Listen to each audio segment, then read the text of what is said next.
Hello friends. ये हमारा part 2 होने वाला है। पार्ट 1 में हमने 13 क्वेश्चन तक, ठीक है, अलग अलग वेरिएशन से क्वेश्चन देख लिए।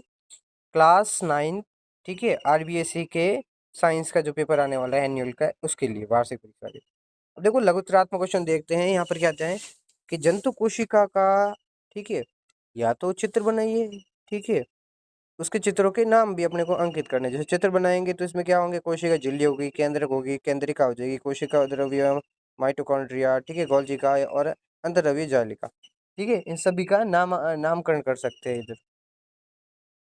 अभी देखो 14 क्वेश्चन दूसरा देखते हैं, ठीक है।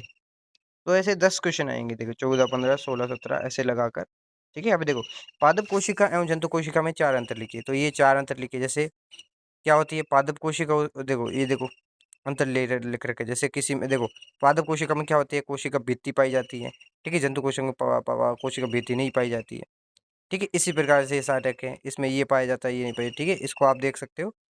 अभी मैं बताऊंगा तो पेपर बहुत लंबा हो जाएगा। अब अगला क्वेश्चन, एक वस्तु का द्रव्यमान 10 किलोग्राम है तो पृथ्वी पर इसका भार कितना होगा।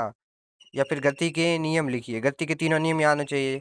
v बराबर u plus a t, s बराबर u t plus half a t square, और तीसरा हो जाएगा वी स्क्वायर बराबर यू स्क्वायर प्लस 2as, ठीक है। यू है यहाँ पर प्रारंभिक वेग, इनिशियल वेलोसिटी, वी है अंतिम वेग, फाइनल वेलोसिटी, ए है एक्सेलरेशन, टी है टाइम, ठीक है, एस है दूरी होती है, ठीक है। तो यहाँ पर ये देखो पहले ये फॉर्मूला यूज कर लेंगे इधर, ठीक है। इधर डब्ल्यू का फॉर्मूला यूज कर लेंगे, डब्ल्यू बराबर एम जी, ठीक है। अब देखो अपने को कहा है जी लेना 9.8, तो ये आ जाएगा 98 एन। एन क्या है, ये है न्यूटन, ठीक है, ये मात्रक है।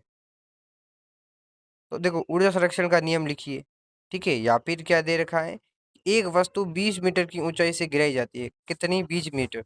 तो वस्तु कितने समय बाद जमीन पर टकराएगी। अब जमीन पर टकरा रही है तो देखो, जब ऐसी स्थिति हो ना, देखो एक चीज अपने को ध्यान रखना है, ऐसी स्थिति में हमेशा क्या क्या है, जो चीज सबसे इम्पोर्टेंट क्या है, आप यहाँ पर देखो क्या क्या चीज दी है। यहाँ पर देखो एस या एच दिया हुआ है, ठीक है। यू अपने को दे रखा है एक तरह से, कि वो इनिशियल फेज में क्या थी, रुकी हुई थी एक तरह से, ठीक है। ए या जी दे रखा है 10, ठीक है। ऐसा जिसमें दे रखा है और पूछा क्या है, अपने को ज्ञात क्या करना है, टी टाइम चाहिए, ठीक है। तो सेकंड फॉर्मूला यूज कर लेंगे, ठीक है। अब सेकंड फॉर्मूले में समय संरक्षण का नियम वाला जो उसमें सूत्र होता है सेकंड, ठीक है, न्यूटन का नो, उसमें देखो क्या दे रखा है, एस बराबर u t plus half a t square. अब क्या करेंगे, अपने को टी चाहिए, ठीक है। तो यहाँ पर तो यू इंटू टी होगा तो ये जीरो हो जाएगा, और ये हाफ ए टी स्क्वायर को मैं इधर रखूँ, बाकी को उधर भेज दूँ, ठीक है। तो टी आ जाएगा अपने अंडर रूट 4 मतलब 2, 2 सेकंड आ जाएगा, ठीक है। यहाँ देख सकते हो आप। ये इंपॉर्टेंट क्वेश्चन है ऊर्जा संरक्षण का नियम, ठीक है। ऊर्जा को न तो उत्पन्न किया जा सकता है, न ही नष्ट किया जा सकता है, इसका केवल एक रूप से दूसरे रूप में परिवर्तन किया जा सकता है, ठीक है। 17 क्वेश्चन, 15 किलोग्राम द्रव्यमान की एक वस्तु 4 मीटर प्रति सेकंड के एक समान वेग से गतिशील वस्तु की गतिज ऊर्जा कितनी होगी। अब गतिज ऊर्जा का फॉर्मूला यूज करना है। गतिज ऊर्जा का फॉर्मूला होता है 1/2 mv², 1/2, ठीक है, द्रव्यमान इंटू वेग का स्क्वायर, स्क्वायर मतलब होता है घात 2। इसे करोगे तो उत्तर आ जाएगा 120 जूल। अब जूल क्यों आया, क्योंकि ऊर्जा है, ऊर्जा का मात्रक होता है जूल, ठीक है। परमाणु संरचना का संक्षिप्त वर्णन कीजिए। देखो describe the structure of an atom briefly. परमाणु तीन मुख्य देखो मूल कणों से मिलकर बना होता है। इलेक्ट्रॉन ऋणावेशित, प्रोटॉन धनावेशित और न्यूट्रॉन उदासीन। प्रोटॉन और न्यूट्रॉन दोनों परमाणु के केंद्र नाभिक में स्थित होते हैं तथा इलेक्ट्रॉन नाभिक के चारों ओर विभिन्न कक्षाओं में चक्कर लगाते हैं, ठीक है। इजी एकदम, ये देख सकते हो आप। इंग्लिश में देखना चाहो तो ये भी देख सकते हो। अब वर्मी कंपोस्ट क्या है, ये देखो, ये क्वेश्चन बहुत साल तक है ना, हमेशा एग्जाम में आता रहा है, ठीक है। इस क्वेश्चन को देखते हैं। वर्मी कंपोस्ट एक जैविक खाद है जो केंचुओं की सहायता से जैविक अपघटित अपशिष्ट गोबर या पत्तियों को विखंडित करके बनाया जाता है या बनाई जाती है, ठीक है। समजातीय श्रेणी किसे कहते हैं, ठीक है। जैसे कार्बनिक यौगिकों की वो श्रेणी जिसमें क्रमागत सदस्यों एक निश्चित इकाई, ठीक है, ये मतलब CH2 से भिन्न होते हैं और समान क्रियात्मक समूह रखते हैं और समजातीय श्रेणी कहलाते हैं। जैसे CH4, C2S6, सी ऐसे, ठीक है। सी की वृद्धि हो रही है, साथ में हाइड्रोजनों की भी वृद्धि हो रही है, इस प्रकार की एक श्रेणी होती है, इसको कहा जाता है समजातीय श्रेणी, ठीक है।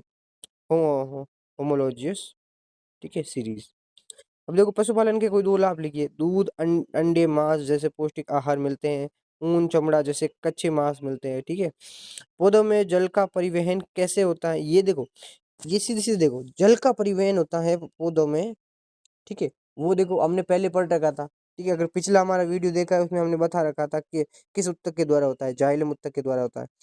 फ्लोएम उत्तक होता है वो भोजन का जो परिवहन होता है या भोजन का एक दूसरे से एक स्थान से दूसरे स्थान फ्लोएम करता है। और जाइलम क्या करता है, उत्तक। पौधों में जल का परिवहन होता है। जड़ों द्वारा मिट्टी के जल से जल और खनिज लवणों को अवशोषित किया जाता है। जो जाइलम वाहिकाओं के द्वारा पौधों के अन्य भागों, तनों तथा पत्तियों तक पहुंचता है। और ये परिवहन वाष्प उत्सर्जन, कर्षण के कारण संभव होता है, ठीक है। चलो अगला देखते हैं क्वेश्चन। जीवन के मौलिक लक्षण क्या हैं, ठीक है। What are the basic characteristics of life, right any four. पहला हो जाएगा पोषण, न्यूट्रिशन, भोजन ग्रहण करना एवं उसका उपयोग करना। दूसरा श्वसन, रेस्पिरेशन, ऊर्जा प्राप्त करने के लिए भोजन का ऑक्सीकरण। उत्सर्जन, ठीक है, चरापचयी अवशिष्ट पदार्थों को बाहर निकालना। चौथा हो जाएगा प्रजनन, रिप्रोडक्शन, अपनी ही तरह के नए जीवों को जन्म देना। मतलब पोषण, श्वसन, उत्सर्जन, प्रजनन। खाद एवं उर्वरक में अंतर लिखिए। पहले नहीं पढ़ा। देखो खाद क्या होता है, देखो मैन्योर, और उर्वरक फर्टिलाइजर। देखो खाद एक प्राकृतिक पदार्थ है और उर्वरक क्या है, ये एक मानव निर्मित अकार्बनिक पदार्थ है, ठीक है। खाद क्या करता है, मिट्टी की बनावट में सुधार करता है। और जो उर्वरक होता है ये मिट्टी की बनावट में सुधार नहीं करता है, ठीक है। खाद होता है ये पोषण तत्वों में कम होता है, ठीक है। और ये उर्वरक है ये पोषक तत्वों में भरपूर होता है, ओके। अब अगला क्वेश्चन देखते हैं। कोशिका झिल्ली एवं कोशिका भित्ति में अंतर लिखिए। देखो कोशिका झिल्ली और कोशिका भित्ति में अंतर लिखिए। देखो कोशिका झिल्ली क्या होती है, देखो कोशिका भित्ति और देखो कोशिका झिल्ली में अंतर। देखो कोशिका झिल्ली की बात करें, केवल जंतु कोशिकाओं में पाई जाती है, ठीक है। सॉरी, केवल जंतु कोशिकाएं कोशिकाओं में पाई जाती है, केवल पादप कोशिकाओं में पाई जाती है। अब देखो, अब ये क्या होता है कि ये लचीली एवं पारगमी होती है, ये कठोर एवं अभेद्य होती है। देखो पहले जो लिखी है वो कोशिका भित्ति की है और जो दूसरी लिखी है कोशिका, ठीक है, पहले को लिखी है वो कोशिका झिल्ली की है, दूसरी लिखी है कोशिका भित्ति की है। ये कोशिका को आकार प्रदान करती है कौन, कोशिका झिल्ली। और ये कोशिका को यांत्रिक सुरक्षा प्रदान करती है कौन, कोशिका भित्ति, ठीक है। तीन तीन अंतर देख लो आप।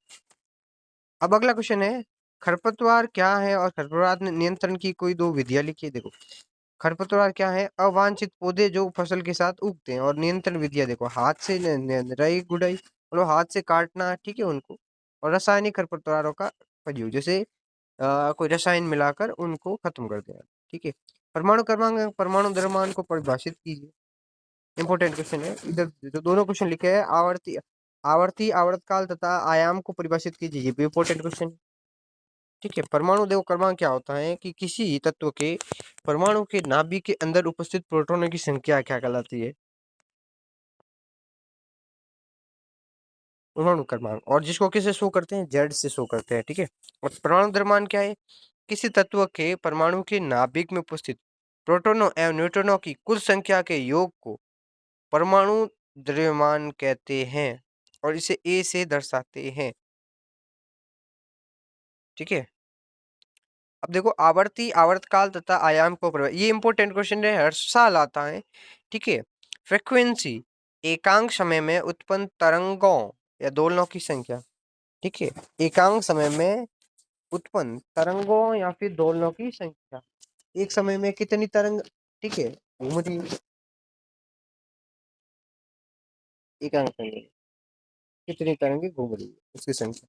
आवर्तकाल क्या है, एक पूर्ण तरंग एक पूर्ण तरंग उत्पन्न करने में लगा समय, मतलब एक पूरा है ना, एक पूरी जो तरंग बन रही है उसमें कितना टाइम लग रहा है उसको बोलेंगे आवर्तकाल। आयाम क्या है, माध्य स्थिति से कंपन करने वाले कण का अधिकतम विस्थापन, ठीक है। आयाम क्या है, क्या मतलब ऐसा मान के चलो कि उसका ज्यादा से ज्यादा उसकी कंपन कितना कर पा रहा है, ठीक है, माध्य स्थिति से।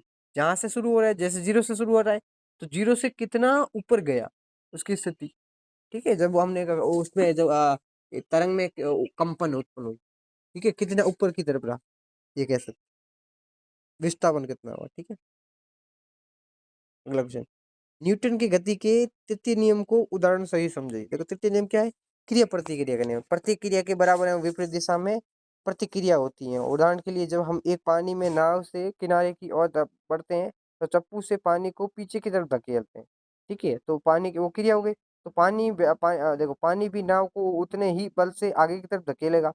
ठीक है, इसी प्रतिक्रिया बल के कारण नाव आगे बढ़ती है। ओके, बहुत इजी है। अब देखो, पराध्वनि तरंगों के दो उदाहरण लिखिए। पराध्वनि क्या होती है, देखो अल्ट्रासाउंड वेव्स। देखो क्या होते हैं, चिकित्सा में शरीर के आंतरिक अंगों की जांच, जिसको बोलते हैं सोनोग्राफी, सोनोग्राफी में काम आती है। ठीक है, पराध्वनि तरंगे। या फिर दूसरा, उद्योगों में धातु के पुर्जों में दरार का पता लगाने के लिए। ठीक है, ठीक है, उद्योगों में क्या होता है, किसी धातु के अंदर अगर दरार है कि नहीं है, वो जांच करने के लिए किसका प्रयोग किया जाता है, पराध्वनि तरंगों का उपयोग। ठीक है, चिकित्सा में क्या किया जाता है, शरीर के आंतरिक अंगों की जांच, या जिसको कहते हैं सोनोग्राफी।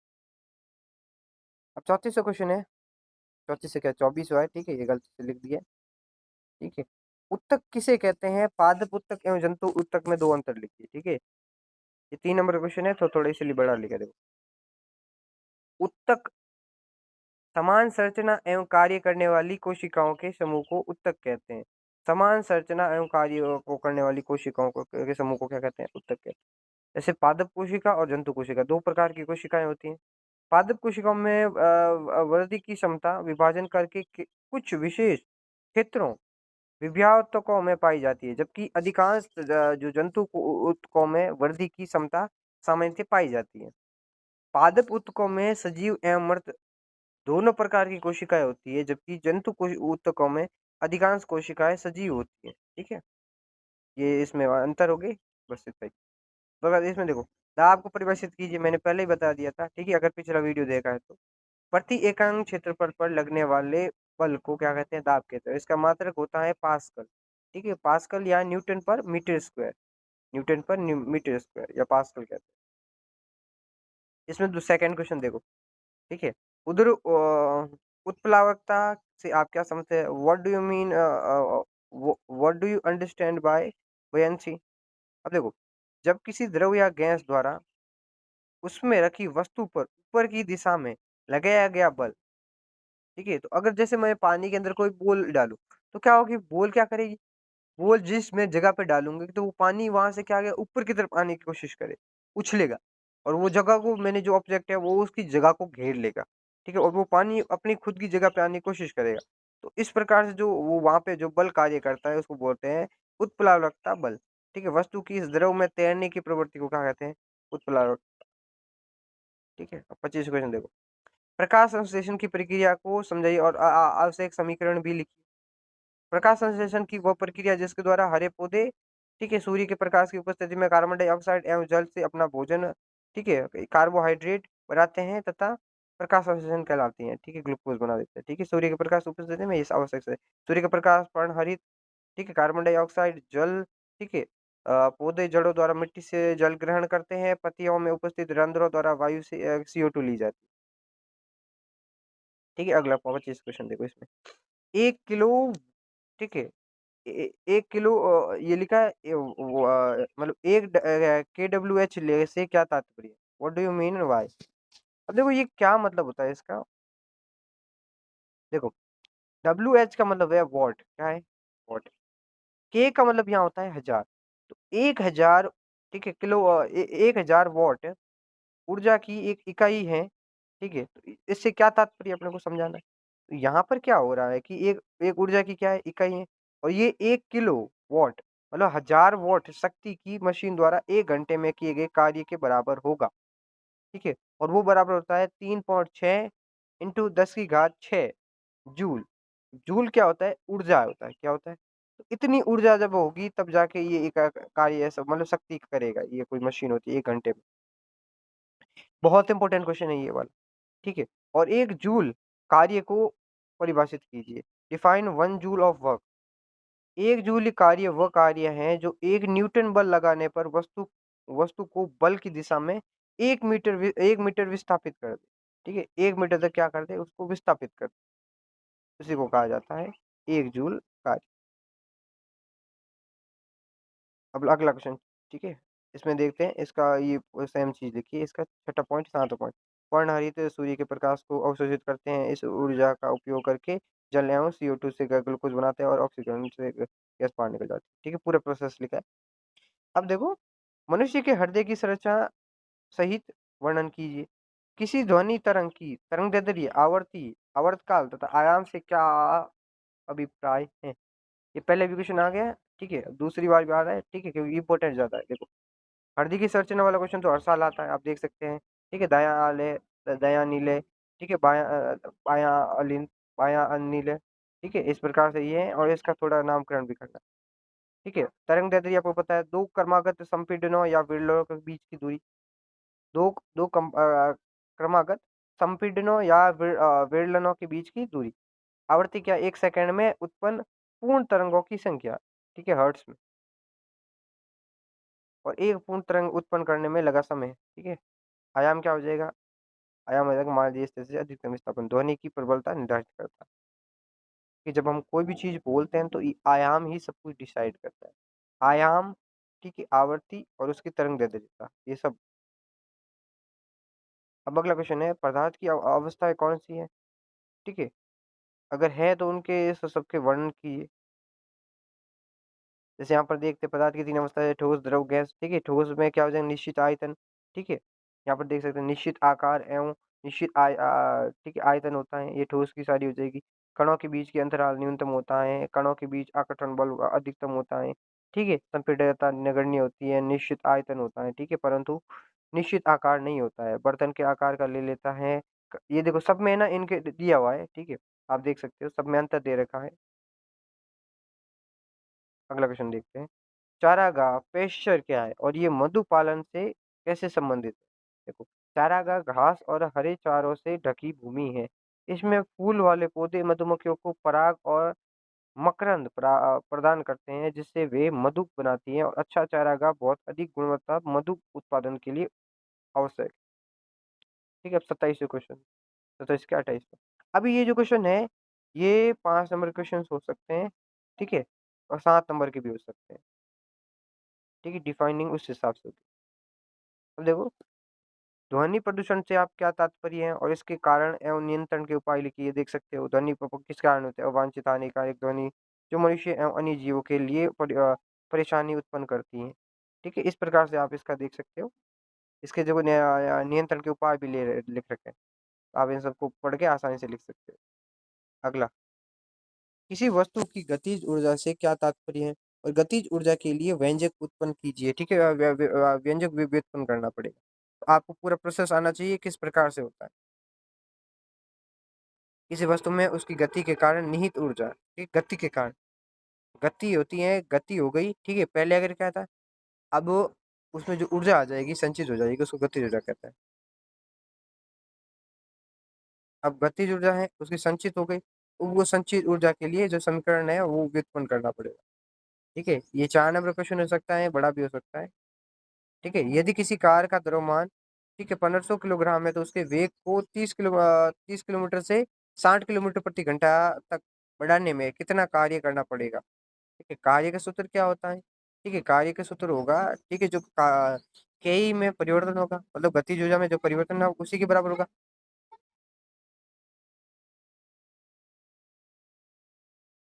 तो अब देखो, इस क्वेश्चन में क्या देख रखा है, आप देख सकते हैं कि आपको पहले देखो, जो यू दे रखा है, ठीक है, जो वो दिया है किलोमीटर प्रति घंटा में।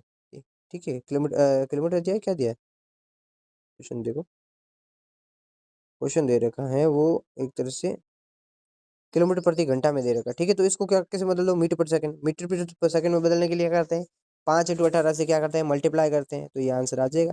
ठीक है, यू आ गया इनिशियल स्पीड, फाइनल स्पीड दोनों आ रखी है, तो इसका ये फॉर्मूला हो जाएगा 1/2 m कोष्टक v माइनस वी का स्क्वायर माइनस यू का स्क्वायर, या भी ये भी कह सकते हैं। ठीक है, v का स्क्वायर और u का स्क्वायर, v का स्क्वायर और u का स्क्वायर। इसमें जब करोगे डब्ल्यू आ जाएगा कितना 1.56 इंटू 10⁵ जूल। ठीक है, वो अगला क्वेश्चन देखो। अब इसका अथवा देख सकते हो, दो दो क्योंकि अथवा में आते हैं दोनों क्वेश्चन। ये 28वां और 29वां। गुरुत्वाकर्षण का सार्वत्रिक नियम लिखिए और इसके व्यवहारिक अनुप्रयोग लिखिए। ब्रह्मांड में प्रत्येक वस्तु प्रत्येक अन्य वस्तु को एक बल से आकर्षित करती है और उनके द्रव्यमानों के गुणनफल के समानुपाती होता है तथा उनके बीच की जो दूरी के वर्ग के व्युत्क्रमानुपाती होता है। जहाँ जी गुरुत्वाकर्षण नियतांक है, m1 ठीक है, और m2 क्या है, वस्तु के द्रव्यमान है, और d उनके बीच की क्या है, दूरी है। ठीक है, ग्रहों एवं उपग्रहों की गति, ये सौरमंडल में ग्रहों की सूर्य के चारों ओर जो गति होती है तथा चंद्रमा की पृथ्वी के चारों ओर गति की व्याख्या है। ठीक है, पिंडों का पृथ्वी पर गिरना, यही नियम बताता है कि क्यों बड़े वस्तु पृथ्वी की और ज्वार भाटा। ठीक है, जैसे चंद्रमा और सूर्य के गुरुत्वाकर्षण बल के कारण समुद्र में जो ज्वार भाटे आते हैं, जो कृत्रिम उपग्रहों की स्थापना पृथ्वी के गुरुत्वाकर्षण बल का उपयोग करके ये इस प्रकार से। ठीक है, इजी है, तक कुछ हार्ड नहीं है इसमें। किसी वस्तु की स्थितिज ऊर्जा में ऊर्जा क्या होती है उसको पहले परिभाषित करो, फिर उसके व्यंजक को क्या करना है, व्युत्पन्न करना है। ठीक है, जैसे स्थितिज ऊर्जा है, किसी वस्तु में उसकी विशेष स्थिति या अवस्था के कारण निहित ऊर्जा, विशेष स्थिति या फिर अवस्था के कारण उसमें जो निहित ऊर्जा हो रही है उसको बोलेंगे स्थितिज ऊर्जा। ठीक है, इसका सूत्र हो जाएगा mgh। ठीक है, mgh तो हम अपन शो कर लेंगे। ओके, इसको कर देंगे व्युत्पन्न, ज्यादा करने की कुछ जरूरत है नहीं। ठीक है, मान लीजिए m, ठीक है, इसको ज्यादा मान लेंगे। अब अगला क्वेश्चन देखते हैं, लास्ट क्वेश्चन 29वां। परमाणु संरचना का वर्णन कीजिए एवं विभिन्न परमाणु मॉडलों की व्याख्या कीजिए। मतलब थोड़ा थोड़ा बताना है, लेकिन पहले वर्णन करना परमाणु। ठीक है, कणों के बारे में बताना। इलेक्ट्रॉन क्या होता है, ऋणावेशित कण नाभिक के चारों ओर चक्कर लगाते हैं। प्रोटॉन क्या है, धनावेशित कण नाभिक में स्थित होते हैं। न्यूट्रॉन का होता है, अनावेशित कण होते हैं जो नाभिक में स्थित होते हैं। ठीक है, फिर मॉडल देखते हैं, Thompson model, plug pudding model. ठीक है, उनके अनुसार परमाणु धनावेश के गोले जैसा होता है। ठीक है, ये देख सकते हैं रदरफोर्ड मॉडल और बोर मॉडल। ठीक है, ये आ सकता है क्वेश्चन। प्रतिध्वनि तथा अनुरणन, अब ये क्वेश्चन बहुत बार आया है। ठीक है, पिछले साल भी 2025 के अंदर आ चुका है 9th में। देखो, प्रतिध्वनि क्या होती है, ध्वनि का किसी बाधा से टकराकर वापस लौटना जो स्पष्ट सुनी जा सकती है। अनुरणन क्या होती है, किसी ध्वनि स्रोत के बंद होने के बाद भी परावर्तन के कारण ध्वनि का कुछ समय तक बने रहना। जैसे कोई अगर मान के खाली रूम है, ठीक है, जब उसमें हम बोलते हैं तो क्या होते हैं कि वो ध्वनि दीवारों से टकराती है, लेकिन वो स्रोत क्या है, बंद है, तो क्या होती है कि ध्वनि इधर से उधर बाहर निकलने की कोशिश करती है, तो वो एक दूसरे से टकराते हैं जिस कारण से क्या होती है, डबल आवाज आती है। जैसे आपने कभी देखा होगा। ठीक है, किसी खाली कमरे के अंदर जाके अगर थोड़ा सा भी जोर से बोलोगे तो डबल बार अपनी आवाज आती है। देखो, मानव कान का सचित्र वर्णन कीजिए, ये इंपॉर्टेंट क्वेश्चन है। ठीक है, जैसे 3 तरह के कान है, मतलब प्रकार है इसमें। ठीक है, बाह्य कान, मध्य कान और आंतरिक कान। इंपॉर्टेंट क्वेश्चन है, चित्र भी बनाना है तो आप इसको पढ़ सकते हो। अब लास्ट क्वेश्चन देखते हो। देखो, बल एवं गति के नियमों की विस्तृत चर्चा कीजिए या फिर विस्तृत व्याख्या कीजिए। देखो, पहले बल क्या होता है, बल वो बाहरी कारण है जो किसी वस्तु की स्थिति में परिवर्तन करता है या करने का प्रयास करता है। मतलब बल क्या है, बल वह बाहरी कारण है जो किसी वस्तु की स्थिति में परिवर्तन करता है। ठीक है, इससे या तो परिवर्तन करेगा या उसको करने की कोशिश करता है। प्रथम समीकरण क्या है, ठीक है, प्रथम नियम देखो, जड़त्व का नियम है, कोई वस्तु अपनी विराम अवस्था या एक समान गति की अवस्था में तब तक बनी रहेगी जब तक उस पर कोई क्या नहीं लगे, बाह्य बल ना लगाया जाए। जड़त्व क्या है, किसी वस्तु की अपनी अवस्था में परिवर्तन का विरोध करने की प्रवृत्ति को जड़त्व कहते हैं, ये कहलाती है। ठीक है, अभी देखो, द्वितीय नियम क्या है, संवेग परिवर्तन का नियम, किसी वस्तु के संवेग में परिवर्तन की दर उस पर लगाए गए बल के समानुपाती होती है तथा उसी दिशा में होती है। जैसे बल बराबर होता है एफ बराबर एम इंटू ए। तृतीय नियम, क्रिया प्रतिक्रिया का नियम, प्रत्येक क्रिया के लिए बराबर एवं विपरीत दिशा में प्रतिक्रिया हो। जैसे गुब्बारा है, अगर उसमें हवा भरकर छोड़ने पर हवा नीचे की ओर निकलती है, और गुब्बारा ऊपर की ओर उड़ता है, ये उसकी क्या हो जाएगी, प्रतिक्रिया। 29वां देख लेते हैं। जैसे देखो, अनुप्रस्थ तरंगे और अनुदैर्ध्य तरंगे, ये सबसे इसमें सबसे इंपॉर्टेंट क्वेश्चन है, इसीलिए सबसे अलग लिख रखा है। देखो, अनुप्रस्थ तरंगे क्या होती हैं कि जिसमें कण तरंग संचरण की दिशा के लंबवत, ठीक है, लंबवत कंपन करते हैं। जैसे प्रकाश तरंगे या पानी की सतह पर उठने वाली तरंगे, ये क्या करती हैं कि एक लंबवत दिशा के अंदर, ठीक है, संचरण करने की कोशिश करती है। अब देखो, अनुदैर्घ्य तरंगे क्या होती है, जिसमें कण क्या करते हैं, तरंग संचरण की दिशा के अंदर, मतलब तरंग जिस दिशा में चलेगी, संचरण होगा, उस दिशा में उसके समांतर चलने की कोशिश करते हैं।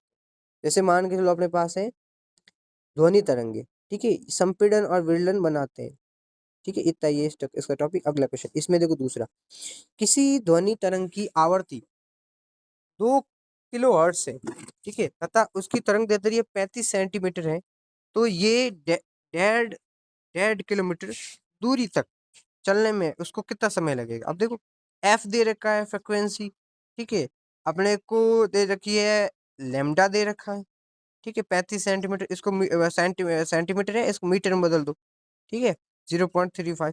और डिस्टेंस दे रखा है, दूरी कितनी दे रखी है, ठीक है, 1.5 किलोमीटर मतलब 1500 मीटर, ठीक है, 1500 मीटर। अब यहाँ पर देखो, वेग वेग का फॉर्मूला क्या होता है, ठीक है, लेमडा बराबर होता है v/f, क्या होता है, v/f।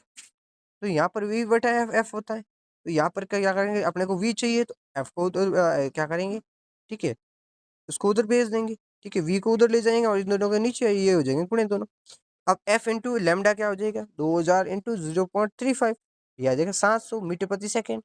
अब अपने को चाहिए समय, समय का फॉर्मूला क्या होता है, दूरी दूरी बटा दूरी, मतलब यहाँ पर क्या हो रहा है कि ये विस्थापन हो जाएगा डिवाइडेड बाय क्या आ जाएगा, ठीक है, वेलोसिटी, वेग। तो 1500 बटा क्या आ जाएगा, ये 1500 बटा कितना आ जाएगा, 700। ये करोगे तो 2.14 आंसर, ठीक है, और इसी के साथ हमारा ये टॉपिक कंप्लीट होता है। तो मेरा मानना है कि इस पेपर के साथ आप पूरे में से पूरे मार्क्स लेके आओ। Thank you. ये हमारा पेपर 2025 और के पेपर से, ठीक है, और साथ में अलग अलग क्वेश्चन जोड़ के बनाया गया है। Thank you for watching.